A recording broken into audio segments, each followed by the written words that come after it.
almost feel like I need to kind of lean this way. Could some of you people go over on this side so I could feel like I so? It was the same way last week, except it was in reverse. So. Was it? Yeah. Oh, okay. Well, I guess then that's fair, right? Right. So nice and even. Okay. Good morning. Jan, is it next week? Is the potluck? No, next month. Next month? Next month, yeah. Oh, okay. But he's hungry. Oh, we're having a Hawaiian potluck. Yeah, well, that's what I heard anyway. So Hawaiian potluck next month sometime. I don't know when it is. So. Start announcing it here at the beginning of the month. Okay, so is anybody going to bring poi? Yes, Somebody? So, okay, all right.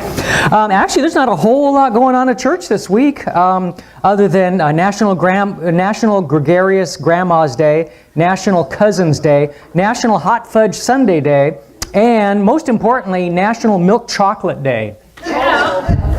Okay. Actually, and of course, Qigong, every Sunday is started with Qigong in the back. Thank you, Marianne. And Intuitive Tarot will be Thursday. And also, what? Oh, sorry, you're absolutely right. Art and Soul on Saturday at 10 o'clock. So, yeah, come and have some fun.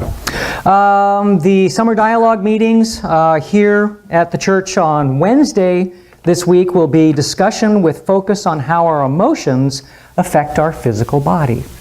And Josie will be doing that. So thank you, Josie, even though you're not here. So, and more t-shirts that you could buy, although in some case I'm not sure why you would want to, but they sound good anyway. So, if a redhead goes crazy, is it called ginger snaps? Wait, I do not snore. I dream I'm a motorcycle. Musician, someone who packs $5,000 worth of gear into a car, drives 100 miles and makes $50. Yep. I'd grow my own food if I could only find bacon seeds. It's important stuff. We do have a couple patron saints by the name of George Carlin and John Lennon. And John said, "Why in the world are we here? Surely not to live in pain and fear. Why on earth are you there? When you're everywhere, come get your share." Well said. And George, property is theft. Nobody owns anything. When you die, it all stays here. Probably true. Haven't figured out a way anybody to take it with them yet. So, and things that make you go, The unexamined life is not worth living. That was Socrates, 469 BC to 399 BC. Trust everyone, but cut the cards. Religion is a man using a divining rod. Philosophy is a man using a pick and shovel. I like that one. All right, here's a test for someone in here, and someone, because we have smart people here, someone's bound to know this. The unpopped kernels in a bowl of popcorn are called? Unpopped. Old maids. Old maids. Yep, I heard it a couple of times, so I knew somebody would know that. All right. And any book which inspires us to lead a better life is a good book. Look at that. Look at that. And God be thanked for books. They are the voices of the distant and the dead, and makes us heirs of the spiritual life of past ages. Ta-da. Ta-da, ta-da, ta-da. Ta-dee, ta-da, ta-da, ta-da. Yeah.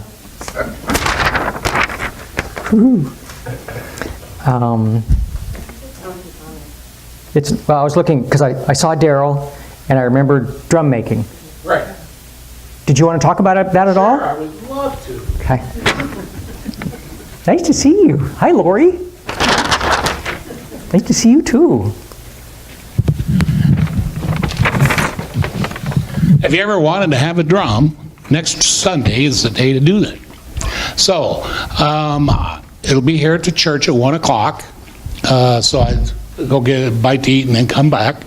So if anybody's interested, here's a sign-up sheet. I would like to have a deposit, just because that usually when you make a deposit, you're committed. If you don't, sometimes I've scheduled drum making classes and 6 or 8 people will say they'd be there and I have 2 to show up. Well, I have to prepare like 2 days in advance. I have to start to soak things and get things going. So if you're interested or if you have any questions, you can talk to me afterwards and sign up. It's a lot of fun if you don't have one. There a lot of people do. And anyway, and we also have a drum circle meets here the 3rd Thursday of every month. So. And I think Jan has some drums in her office if someone would like to take a look at one. Yeah, if you want to take a look at one. It'd be like about a 15-inch drum. You'll leave with a drumstick. I give you beats, how to take care of it, and that kind of thing. So. What's that? And the addiction begins. And the addiction begins. That's true. How many people do you think you've helped make drums to? I don't know. Hundreds. I've been doing it for, 10, 12 years, or if not longer. Yeah. And I don't know, probably a couple thousand maybe, if not more. I don't know. It's been a lot of them. Can you imagine if everybody got together at the same Oh, time? man. I know. That'd be so much fun. Yeah. At least for me. I don't know about anybody else. But, okay, thanks. Thank you. Well, I know when we have a drumming service here, it's something truly amazing. If you've never been to a drumming service where you can actually hear and feel the drums, it's quite moving. We might want to, yeah. 4 truths. Muslims do not recognize Jews as God's chosen people. Jews do not recognize Jesus as the Messiah. Protestants do not recognize the Pope as the leader of the Christian world. Baptists do not recognize each other at Hooters.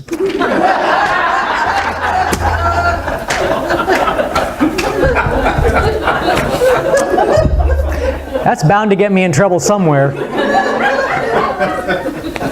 All right. When my grandson asked me how old I was, I teasingly replied, "I'm not sure." "Well, look in your underwear, Grandpa," he advised. "Mine says I'm 4 to 6.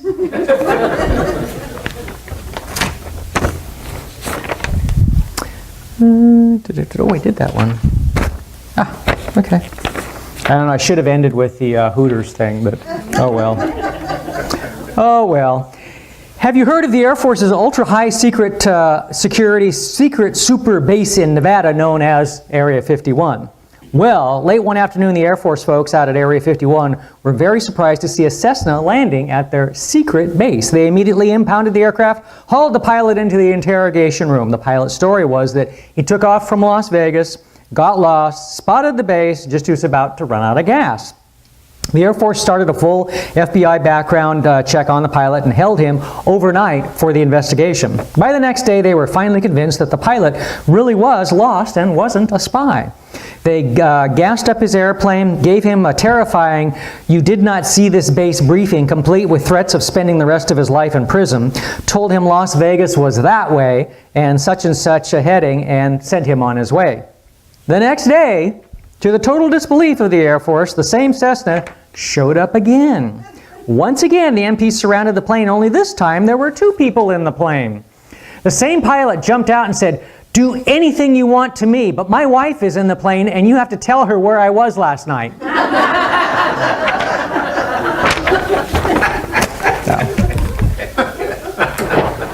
Ridiculous, I know. We are going, Oh, thank you. We have a giveaway that we've been waiting for quite some time. They're fans with the Divine Fellowship information on it. So, and they look something like... How did they go back? Watch. He's good at this part. This is so much fun. Here, you want to do one? Oh, you can fix Okay. that. Okay.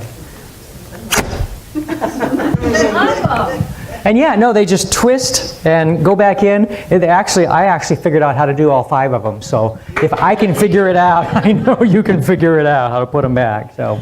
Yeah, we got a basket up here that has, all different ones in there. So before you leave today, if you want one, just grab one. Just pass them around. Oh, okay, we'll just pass it around. Just pass the basket. I'll show you how you're supposed to fold them back in.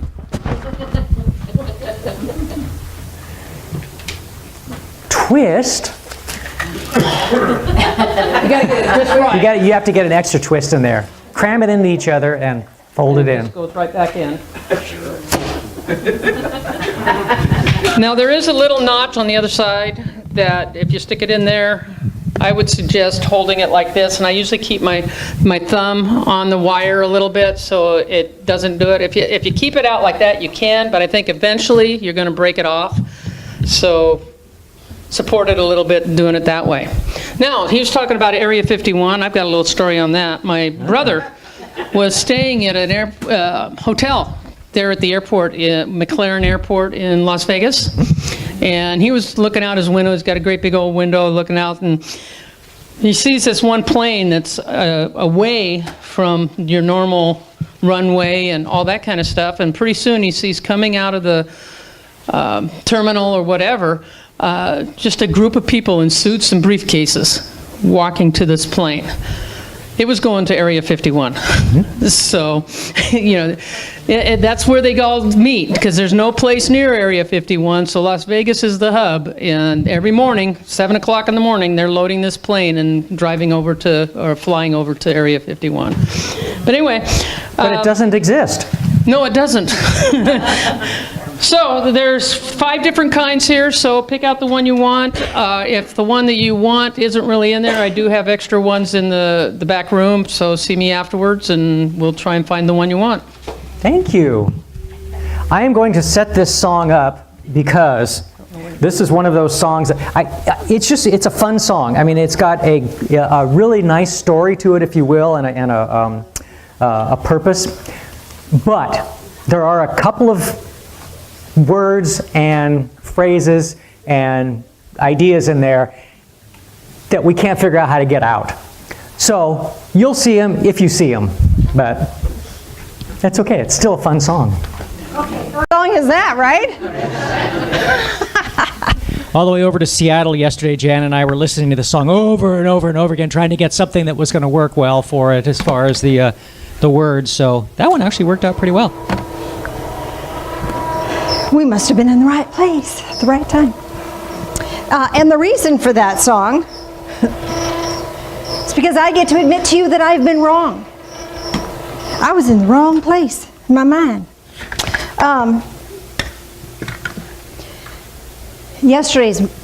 Last Sunday's message, as you know, we had several people making suggestions as to what to talk about, because what I came to talk about was like no energy, we weren't going there. So we had gratitude, and we had prayer, and we had one other, can't remember what it is offhand, maybe somebody will remember real quick. So we were chatting about that, and I stumbled across one of the verses I had marked for last time for what I was going to say was apropos for that. Because we ended up talking about deciding to abide. Wherever you are, be there, and be there with kindness and joy and all of that. And one of the verses that we shared was from Ephesians chapter 9. For the fruit of the Spirit consists in all goodness and righteousness and truth, trying to learn what is pleasing to the Lord, and its corollary, which is, not that one, fruit of the Spirit, which is love, joy, peace, patience, kindness, goodness, faithfulness, gentleness, self-control. Against such things there is no law. So when I was reading this and sharing with you, that was really fun doing that, putting that together and letting it just happen. I ran across the word patience, and I got an irk. Now there's 2 different kinds of irks that we can get. Well, there's 3, but one is being irked about life, and that's just being cranky. But then there's the irk when things don't fit right, and doesn't feel right, it's not okay, your bullshit-o-meter goes all the way to the end. This is a not okay feeling, and this is a heads up that you're not in resonance with whatever's being said or whatever is being done. Which is a good cue for you, because that's a good cue for me. It's a good wake-up thing to pay attention that I'm not in alignment with what's going on.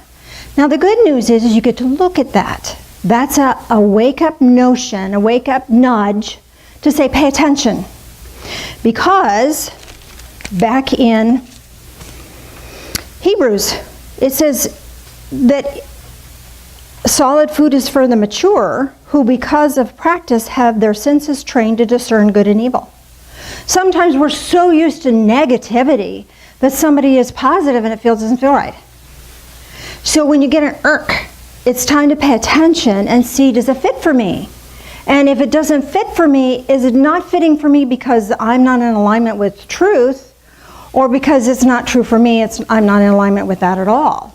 So it's a wake-up call to take a look and pay attention to that.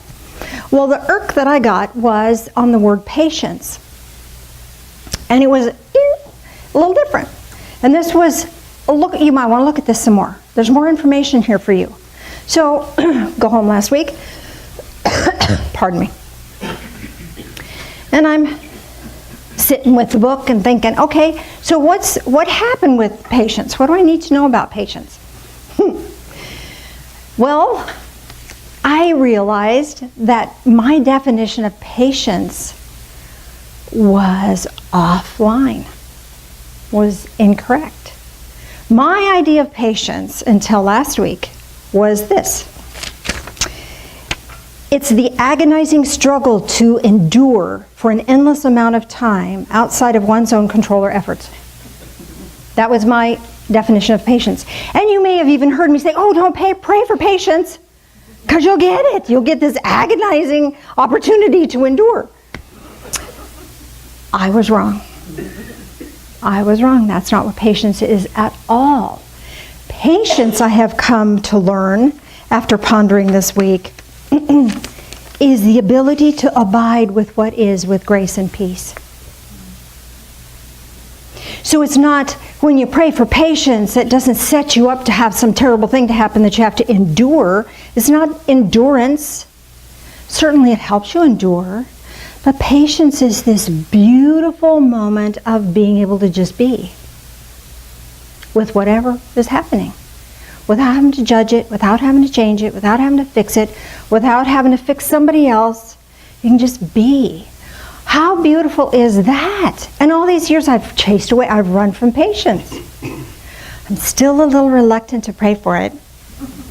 I'm working on that. So I'm in progress for you as we speak. So this is going to be the shortest lesson of all, because it's just, that's about all I had to say.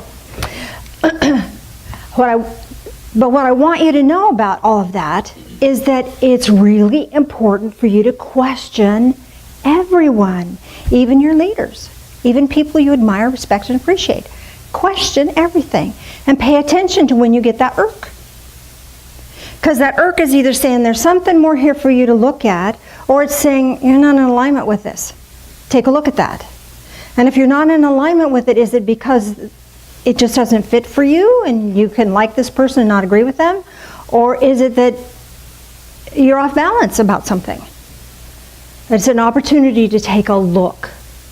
So here's the thing. A lot of times when I'm teaching intuitive classes, I ask people, well, does that ring true for you? And they don't know what that means.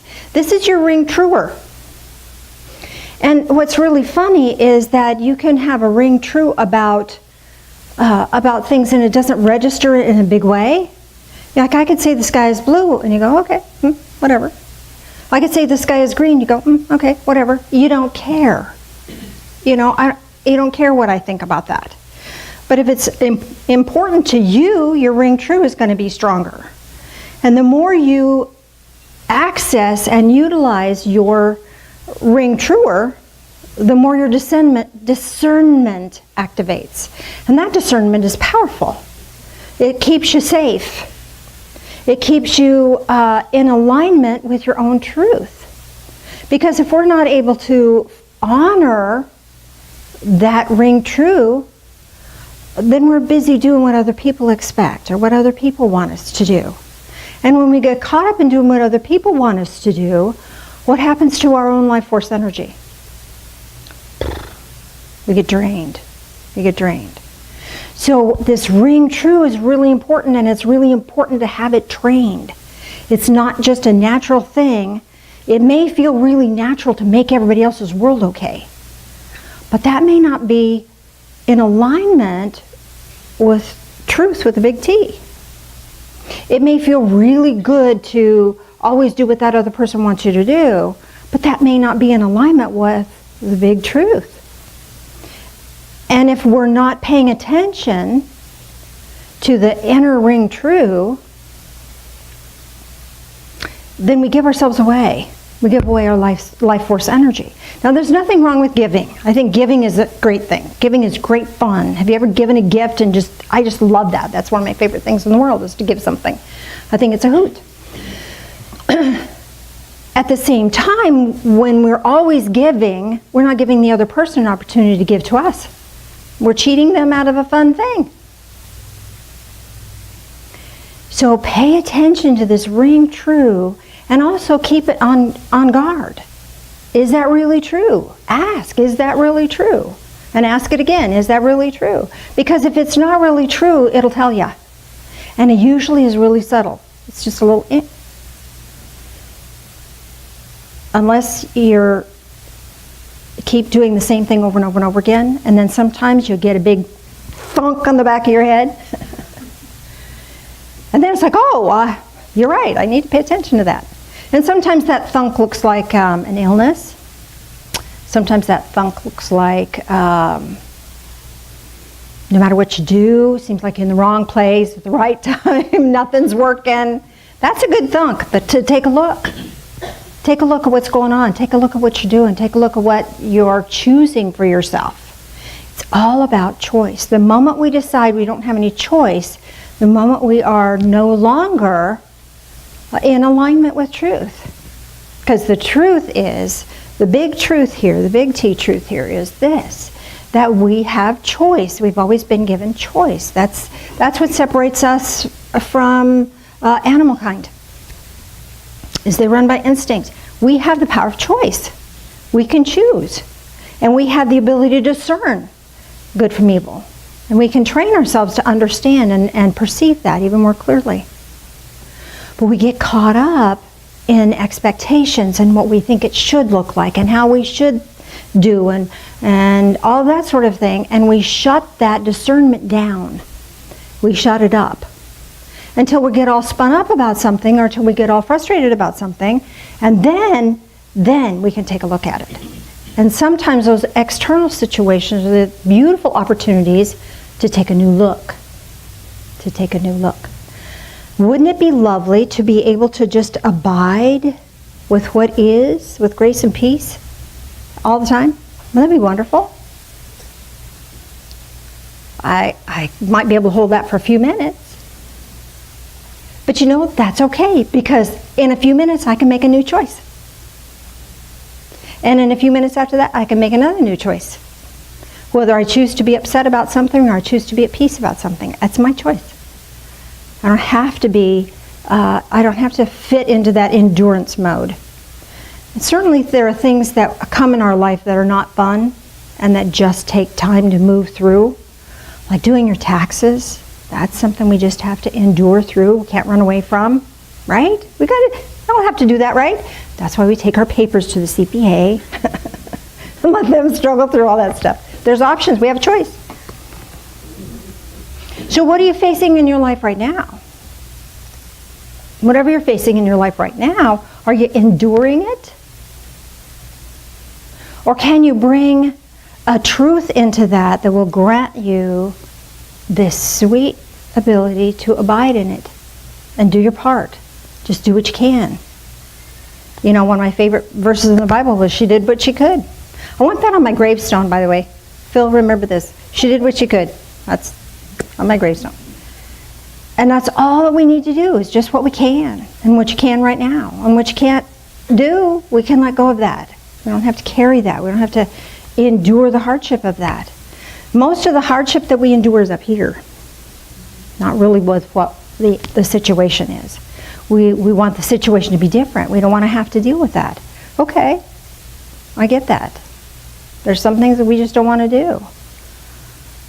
But often, the more we struggle with it, the easier it is for us to suffer as a result of that.